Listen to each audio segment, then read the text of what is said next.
how are people actually using this in the real world? So quite a few use cases in sales. People are using it to add notes to sales opportunities or enrich the customer record with data points that might not be available in the CRM.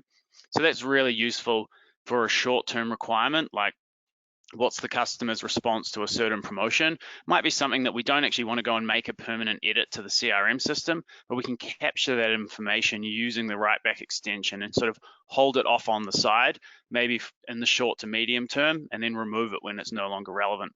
Sales are also using the extension to model the impact of discounts, things like that, create an approval workflow.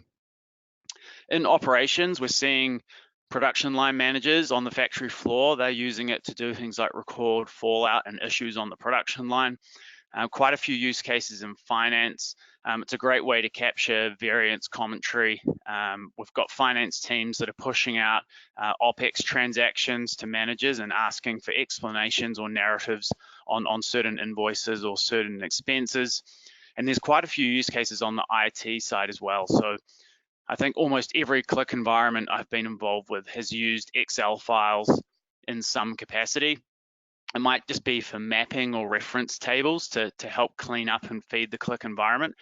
We can actually get rid of Excel and just manage those mapping tables for your Qlik environment within a single Qlik app. So we can highlight unmapped data or data issues.